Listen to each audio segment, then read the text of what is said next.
الله ونصلي على رسوله الكريم أما بعد فأعوذ بالله من الشيطان الرجيم بسم الله الرحمن الرحيم الرحمن علم القرآن خلق الإنسان علمه البيان وعن إبراهيم بن عبد الرحمن العزري رحمه الله قال رسول الله صلى الله عليه وسلم يحمل هذا العلم من كل خلف عدوله ينفون عنه تحريف الغالين وانتحال المبتلين وتأويل الجاهلين رواه البيهقي في كتاب المدخل مرسلا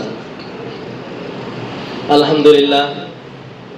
আজকের আলোচ্য বিষয় হচ্ছে ইলম, আহলে ইলমের দায়িত্ব ও ফজিলত। বিষয়টিকে তিনটি ভাগে ভাগ করে আলোচনা করার অবকাশ রয়েছে, তবে সংক্ষিপ্ত সময়ের ভিতরে সময়ের দৈন্যতার দরুন বলার অবকাশ নাই, আর সময় থাকলেও সেই যোগ্যতাও আমার নাই। প্রথমে দেখি ইলম কি।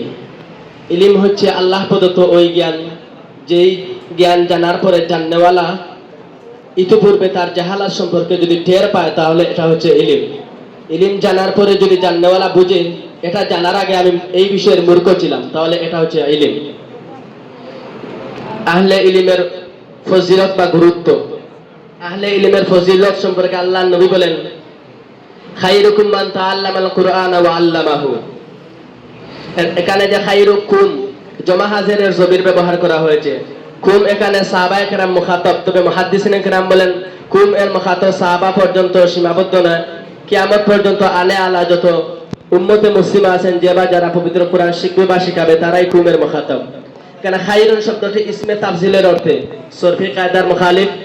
খায়রুন আখিয়ার ওয়া সালাতু খায়রুম মিনান নাওম। এখানে খায়রুন সর্বশ্রেষ্ঠ মানুষ কারা? আল্লাহ রাসূল বলেন পৃথিবীর সর্বশ্রেষ্ঠ মানুষ কারা? যে কোরআন শিখে সে হচ্ছে পৃথিবীর সর্বশ্রেষ্ঠ মানুষ, যে কোরআন শেখায় সে হচ্ছে পৃথিবীর সর্বশ্রেষ্ঠ মানুষ। এক কথায় কোরআনের ছাত্র এবং শিক্ষক পৃথিবীর সর্বশ্রেষ্ঠ মানুষ। কোরআন শিক্ষা করার কারণে যদি কোরআনের ছাত্র এবং শিক্ষক যদি পৃথিবীর সর্বশ্রেষ্ঠ মানুষ হয়, তাহলে এই কোরআন যে প্রতিষ্ঠানে শিক্ষা দেওয়া হয় সেই শিক্ষা প্রতিষ্ঠান পৃথিবীর সর্বশ্রেষ্ঠ শিক্ষা প্রতিষ্ঠান। আল্লাহ নবী সাল্লাল্লাহু আলাইহি ওয়াসাল্লাম আহলে ইলমের দায়িত্ব গুরুত্ব সম্পর্কে বলেন, ওয়া ইন্নাল আলিমা ফাইনাল মালাইকাতা লা তাযাউ আজনিহাতাহা লিজাল্লি তালিবিল ইলমি ওয়া ইন্নাল আলিমা লা ইস্তাগফিরু লাহু মান ফিস সামাওয়াতি ওয়াল আরদি ওয়াল হিতানা ফি জাওফিল মা। একজন আলেম তার মর্যাদা কতটুকু পর্যন্ত আপনি মনে রাখবেন। স্কুলের স্যারের বেতন 40,000 হতে পারে, স্কুলের স্যারের বেতন 50,000 হতে পারে, একজন সরকারি উচ্চ পদস্থ কর্মকর্তার বেতন 1 লক্ষ হতে পারে, কিন্তু তার পায়ের নিচে ফেরেশতারা নূরের পর্দা বিছায়া দেন এমন কোন হাদিস আপনি বিশ্ব নজিরে আপনি দেখাইতে পারবেন না। কিন্তু হতে পারে মাদ্রাসার একজন শিক্ষক তার বেতন 5,000, হতে পারে মাদ্রাসার একজন শিক্ষক তার বেতন 10,000, হতে পারে মাদ্রাসার শিক্ষকের বেতন 12,000 15,000, কিন্তু আল্লাহর নবীর হাদিস অনুযায়ী ফা ইন্নাল মালাইকাতা লা তাযাউ আজনিহাতাহা লিজাল্লি তালিবিল ইলমি, এই 10,000 5,000 15,000 শিক্ষকের পায়ের নিচে আল্লাহর সিলেকশন করা ফেরেশতারা তার পায়ের নিচে পর্দা বিছায়া দেন। বলেন সুবহানাল্লাহ। আহলে ইলমের দায়িত্ব কি? মদিনা ইউনিভার্সিটির কুল্লিয়াতুল আলবানের প্রধান আওয়াদ আর-রুয়াইসি বলেছেন আহলে ইলমের দায়িত্ব হচ্ছে তিনটি। 1 নম্বর হচ্ছে বাতিলের মোকাবেলা করা। বাতিল যেই দিকে আসবে ওই দিকে গিয়ে মোকাবেলা করা আহলে ইলমের দায়িত্ব। বাতিল যদি মিডিয়ার জগতে আসে, আহলে ইলম মিডিয়া গিয়ে বাতিলের মোকাবেলা করবে। বাতিল যদি সরকারি কোনো উচ্চ পদস্থ কর্মকর্তায় যদি গিয়ে মাথা দাঁড়া দিয়ে ওঠে, আহলে ইলমের দায়িত্ব হলো ওই জায়গায় গিয়ে এই সমস্ত বাতিলদের টনক নাড়ানো। বাতিল যখন কাবিলের রূপ ধারণ করে, আহলে ইলম তখন হাবিলের রূপ ধারণ করে। বাতিল যখন নমরুদের রূপ ধারণ করে, আহলে ইলম তখন ইব্রাহিম খলিলুল্লাহ রূপ ধারণ করে। বাতিল যখন ফেরাউনের রূপ ধারণ করে, আহলে ইলম তখন মুসা আলাইহিস সালামের রূপ ধারণ করে। বাতিল যখন আরবের বেঈমান আবু জাহাল, আবু লাহাব, উতবা, শায়বার রূপ ধারণ করে, আহলে ইলম তখন সরকারে দু আলম মুহাম্মদ সাল্লাল্লাহু আলাইহি সাল্লামের রূপ ধারণ করে। বাতিল যখন তাতারিয়াদের রূপ ধারণ করে, আহলে ইলম তখন ইমাম ইবনে তাইমিয়া রাহমাতুল্লাহি আলাইহি রূপ ধারণ করে।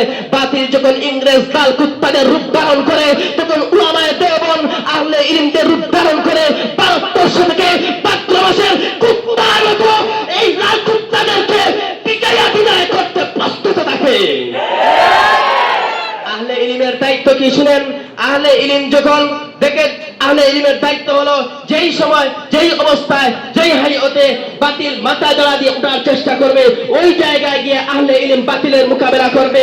বাতিল যখন শাহবাগীদের রূপ ধারণ করে ঢাকার এই শাহবাগীদের রূপ ধারণ করে বাংলাদেশের স্বাধীনতাকে বিপন্ন করার চেষ্টা করেছে, বাতিল যখন দাউদ হায়দারের রূপ ধারণ করেছে, বাতিল যখন তাসলিমা নাসরিনের রূপ ধারণ করেছে, তখন আল্লামা আহমদ শফী রহমাতুল্লাহি আলাইহি আহলে ইলমের রূপ ধারণ করে তাসলিমা নাসরিনের তাত্তাঙ্গা জবাব দিয়েছেন, দাউদ হায়দারের তাত্তাঙ্গা জবাব দিয়েছেন।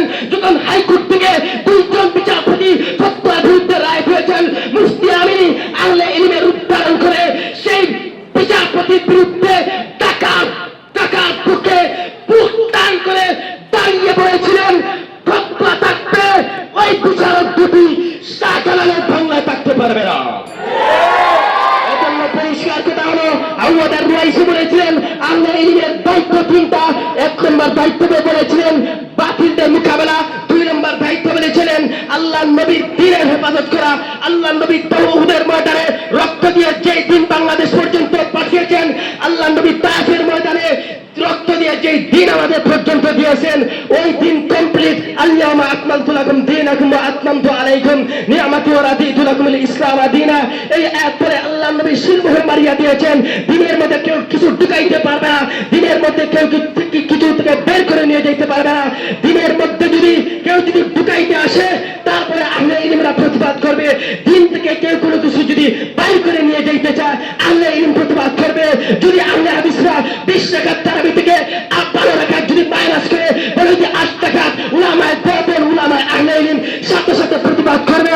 যদি এই দিনের মধ্যে কয়েকটি ঈদ আছে, কয়েকটি রোজা আছে, কয়েকটি ইফতার আছে, আল্লাহ নবী বর্ণনা করে দিয়ে গিয়েছেন মুসলমানদের প্রধান 2টি ঈদ, এর মধ্যে যদি 3 নম্বর ঈদ যদি ঈদে মিলাদুন নবী যদি কেউ ঢুকাইতে চায়, আহলে ইলম উলামায়ে দেওবন্দ সাথে সাথে তার প্রতিবাদ